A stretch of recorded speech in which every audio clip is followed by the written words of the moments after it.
My name is Christian Rodriguez, and I will be playing Bill Finger. I'm Omar Zeke, and I'll be playing Bob Kane. We'll be performing Batman by Sarah Bowden.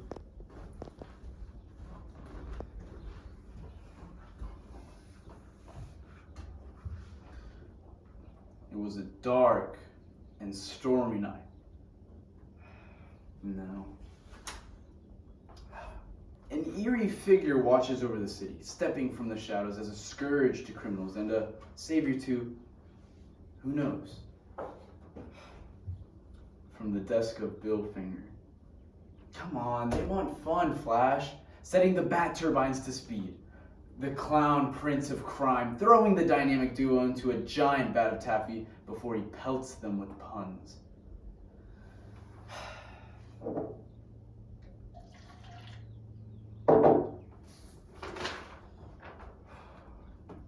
Dear Mr. Bales, I'm sorry it's taken me so long to respond to your letter. I know that you'll be coming into town next week in hopes of putting together interviews with the old bullpen veterans still living around here, and Gotham could ask for no finer visitor. But I should warn you that I don't have much to say on the subject of the Caped Crusader. Not anymore. And while I appreciate the offer to share any stories that I may have in my part of his creation, I'm hard at work on a new series of scripts for television and thus don't have the time to meet for coffee, as you kindly suggested. I know some things were said during the panel last month. It would be better for everyone if we forgot anything I blurted out. The New York Comic Con is a very friendly place, and the fans want to know so much, devour all the trivia and tidbits. With the new TV pilot a success, the Batmania sweeping the land since the show went on air, I got carried away. I shouldn't have said anything about who invented the Dark Knight. I want to be remembered as a forgiving man, not a fire starter. I hope you can understand that. You can't take this interview, man. Everything that happened years ago. Your word against his. You can't betray the only friend you ever had. On the other hand, might be good publicity for your new script. Might motivate you to write your new script. You deserve a chance to stand in the spotlight. You believe that, don't you? Right. Your episode's due tomorrow. Forget that letter.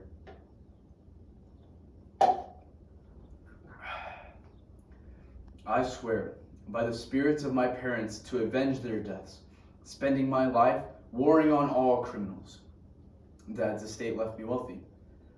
I'm ready, but first I must have a disguise. Criminals are a superstitious and cowardly lot, so my disguise must be able to strike terror into their hearts. It must be a creature of the night. Black. Terrible. A hack. That's it. It's an omen. You shall become a hack. Jesus Christ. Almost spilled my drink. There's a full bottle where that came from, Bill. Shut that window, Bob. Jeez, I'm in the middle of something here. Yeah, a script you penned 25 years ago, one of our greatest bad adventures. Oh no. I'm free writing. So this isn't the moment where a nocturnal creature of the night invades the grim ruminations of Wayne Manor, thus giving birth to my weird Avenger of Evil? Will you take off your shoes? My ceiling's already leaking. Don't need my floor wet too. Seriously, Finger, you're supposed to be reaching new heights of camp here, not getting lost in the glory days. Will you at least wipe your shoes? You're not just a hack, you're a self-plagiarizing hack. I don't remember asking your opinion. And yet, I'm here. You just happened to wander by my window during Noah's flood. You climbed 4 floors of a fire escape during a downpour while wearing an ascot. You act like you're not worth the trouble. Bob Kane, king of the compliment when he needs something from you. You've got that topsy-turvy this time, Bill. You're the one who needs me. Want a drink? No, thank you.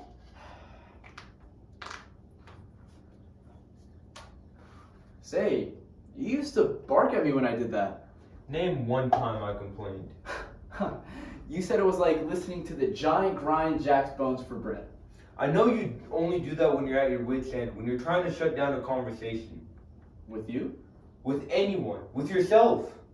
Except for you'd never risk ruining your delicate artist's hands by busting knuckles like me. Well, I'm basically retired now. Don't need too much finesse in these fingers for staring at y'all.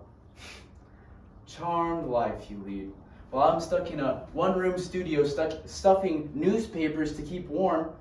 Have a drink already. You must be freezing. My duds are dry, chum. Don't believe me? Take a look. Lucky you. Lucky Bob Kane. Nothing sticks to him. Not the weather, not allegations of fraud, not an innate sense of guilt that he demands do right by his co-workers.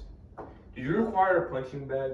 Is that the only reason why I'm here? Hey, you interrupted me. I'm brainstorming. Matching the weather outside. Cheer up, champ. I came by with an opportunity. Yeah, from what dilettante hanging like a barnacle off the side of your boat?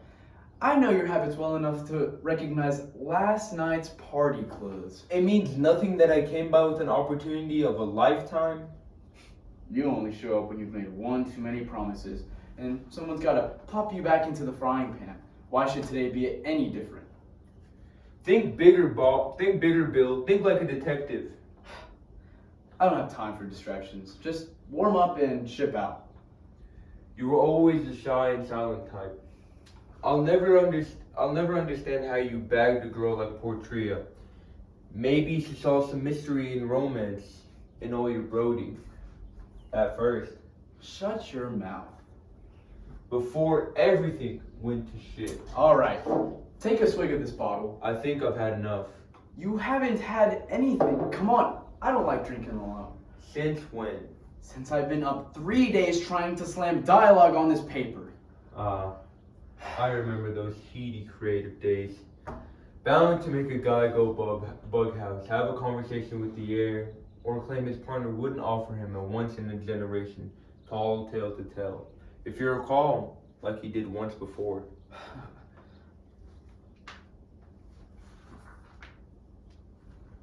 Stop imitating me. What can I say? It's contagious.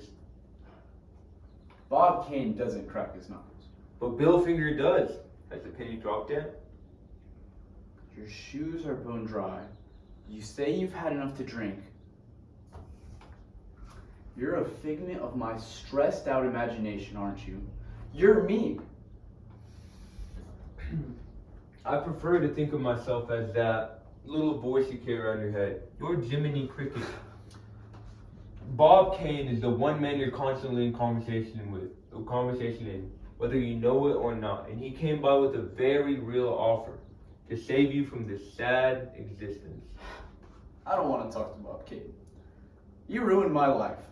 But you have a deadline for the last suits willing to take for the last set of suits willing to take a chance on Bill Finger. God, only as some sick joke, day in, day out. Whenever I start a fresh Or page, field impressions from frothing at the mouth fans.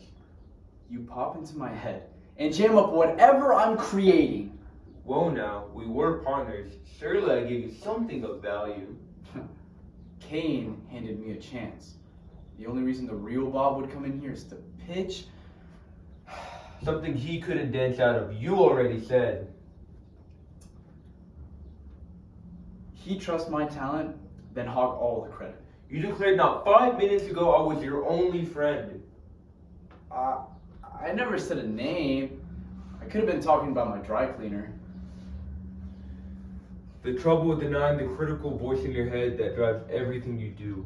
It knows all your secrets. I'd expect the devil on my shoulder to say something like that. Cut the moaning. I'm here to help you with your writer's block. That's your opportunity on offer? You're a cartoonist, for God's sake. Pardon me, but raise your hand if you're still gainfully employed by DC. I may not write for them as much, but you'd remember correctly that my silhouette drawings paid your checks for a decade. I always got you out of your head in the old days. At the present time, liquor is quicker. Whiskey won't whisk meat away. You've got a story to tell. A once-in-a-lifetime narrative. And I'm here. Let me help you tell it. At the moment, I can't think about anything but A certain masked man. You can finish the sentence. the name doesn't matter. It's not important. I beg to differ. That moniker gave me my fortune and fame. That sweet residual that sweet residual coming from the show that you're trying to type. Hell, I came up with that name. A name I made sense of. A name you never used. Not even in that letter you just wrote. Must be a reason why. You wanted to call him Birdman first. I hardly think you're one to talk. Cape Crusader, Dark Knight Detective, Guardian of Gotham. They're all euphemisms for that one grand title. They're all interchangeable. Why not use the proper noun? Why hold back when it counts the most? I refuse to talk about this with you. Why not take the interview with Bales then? Worried you'll feel pride worried you'll finally feel pride in your work for once, or you're terrified to set the record straight. Maybe you're afraid that people will come out with the pitchforks and hunt you down for stealing my good name and our hero's legend. Fuck off to my subconscious, Bob. Or maybe it's something worse. Maybe if you speak up, you'll realize that you've been wrong your entire life. That you've done butt kiss when it comes to the bat. You've been telling yourself this entire time to avoid the spine-shivering truth. You did nothing when it comes to the bat. You've accomplished nothing when it comes to your sorry little life. I created Batman, okay? Not you, I did. Aha! Now that's the whopper you wanted to tell. I'm not lying. Hey, I'm just in your head. But I won't say how warped your sense of reality is. I deserve credit. I'll prove it. How? I'm the only one in here. I'm not even here. I'll write out the story piece by piece, lay out all the evidence of everything I created and every crime you committed against me. But who's going to be the judge? Who will be the jury? And how will the sentence be passed? I'll tear up that letter to Bales. I'll write a new one accepting the interview and including all my proof along with it. The public can make up their own minds.